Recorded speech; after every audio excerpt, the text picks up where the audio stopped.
بسم اللہ الرحمن الرحیم۔ شروع اللہ کے نام سے جو بڑا مہربان نہایت رحم والا ہے۔ السلام علیکم۔ میانی صاحب لاہور کا قدیمی اور سب سے بڑا قبرستان ہے۔ یہ جگہ بہت سے رازوں سے بھری ہے۔ ہر تہذیب کے قبرستانوں کی اپنی کہانیاں ہوتی ہیں۔ میانی صاحب کی کہانی شہنشاہ جہانگیر کے دور سے شروع ہوتی ہے۔ ایک صوفی بزرگ شیخ طاہر قادری نقشبندی اس خطے میں تشریف لائے۔ اس وقت مزنگ کے اطراف کا علاقہ غیر آباد ہوا کرتا تھا۔ سکون کی تلاش میں انہوں نے یہیں ڈیرا ڈالا اور ایک چھوٹا سا مدرسہ بھی قائم کیا۔ وہ نہیں چاہتے تھے کہ شاہی دربار کی توجہ ان کی جانب مبذول ہو۔ کچھ ہی عرصے میں ان کے شاگردوں کی اچھی خاصی تعداد ہو گئی۔ ایک نئی بستی وجود میں آنے لگی۔ مزنگ کی شہرت کو عروج اسی مدرسے کی سبب ملا۔ پنجابی زبان کا لفظ میانی ہے، جس کے معنی ہیں صاحب علم یا مبلغ۔ اس سبب اس علاقے کو میانی صاحب کا نام عطا ہوا۔ شیخ طاہر قادری نقشبندی کی وفات کے بعد سکھوں کے ایک دستے نے مزار پر حملہ کر دیا۔ انہیں اطلاع ملی کہ مدرسے میں خزانہ موجود ہے۔ خزانہ تو نہ مل سکا، لیکن نادر قرآن مجید کے نسخے ان کے ہاتھ لگے، جن میں گرنتھ صاحب کے نسخے بھی شامل ہیں۔ غصے سے لبریز ہو کر اس دستے نے تمام مقدس صفحات کو پھاڑ کر اس علاقے میں پھیلا دیا۔ صرف اسی پر اکتفا نہیں کیا، انہوں نے اس چھوٹی سی بستی کے گھروں کو بھی جلا ڈالا، اور پھر اس باقی بچے کھنڈر نے میانی صاحب کی قسمت کا فیصلہ کر دیا۔ کافی عرصہ جب یہ مقام سمسان بے آباد رہا تو اہل لاہور نے اس مردہ دفنانے کے لیے وقف کر دیا۔ پھر یہ لاہور کا ہر دل عزیز قبرستان بن گیا۔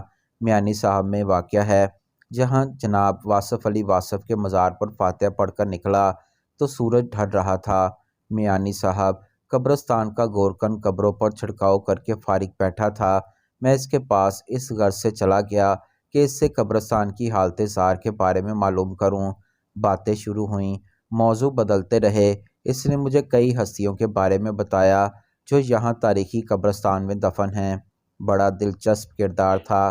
کہنے لگا، لوگ جنازے بڑے یا چھوٹے ہونے سے اندازہ لگاتے ہیں کہ مرنے والا کتنا نیکوکار یا نیک نام تھا یا نہیں تھا۔ امیر کا جنازہ بڑا ہوتا ہے، غریب کا جنازہ چھوٹا، لیکن ہم کو قبر کھودتے پتہ چل جاتا ہے کہ یہاں دفن ہونے والا کیسا انسان تھا۔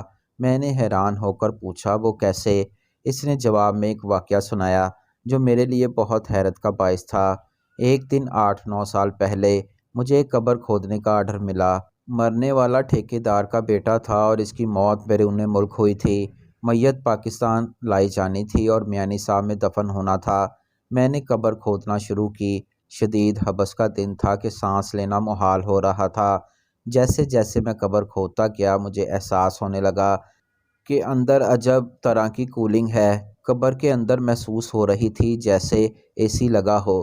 جب میں قبر سے باہر آتا تو وہی حالت ہو جاتی، حبس اور شدید گرمی لگنے لگتی، اور سوچنے لگا کہ مرنے والا نیک انسان ہوگا، کسی نیک ٹھیکیدار کا بیٹا ہوگا، حلال کی کمائی پر پلا بڑا ہوگا اور خود بھی نیک ہوگا۔ مجھے قبر میں اتنی راحت ملی، تھکن کے مارے قبر میں چٹائی بچھائی اور سو گیا۔ ظہر سے عصر تک بے ہوشی سویا رہا۔ عصر کے وقت میری آنکھ کھلی، قبر سے باہر آیا تو وہی گرمی اور حبس کے وقت سے کچھ گھنٹے پہلے مجھے ایک شخص ملنے آیا اور بولا کہ اس قبر کو بند کر دو، میت آنے میں 1 دن اور لگ جائے گا، فلائٹ وقت پر نہیں آ سکی، اور ہمارے مولانا صاحب کہتے ہیں کہ اس قبر میں نہیں دفنانا، جب میت پرسوں آئے گی تو قبر نہیں کھودی جائے گی۔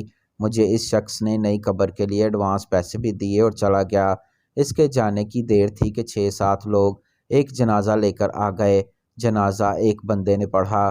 6-7 لوگوں میں سے ایک شخص میرے پاس آیا اور کہنے لگا، یہ شخص 1 سال تک مسجد میں رہا، بول نہیں سکتا تھا، محلے والے اس کو کھانا پہنچا دیتے تھے اور یہ مسجد میں ہی پڑا رہتا تھا اور وہیں سو جاتا تھا۔ 1 سال کے بعد آج اس کا انتقال ہو گیا ہے۔ اس کو دفنانے کے واسطے تم کوئی قبر کھودو اور دوستوں سے مل کر اس کو دفنا دو۔ قبر میں جو میں پہلے ہی کھودی تھی وہ اس کو نصیب ہو گئی۔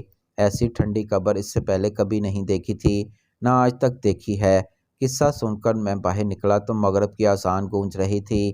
میانی صاحب میں اگربتیاں جلنے لگی، جن کی خوشبو سارے قبرستان میں پھیلنے لگی۔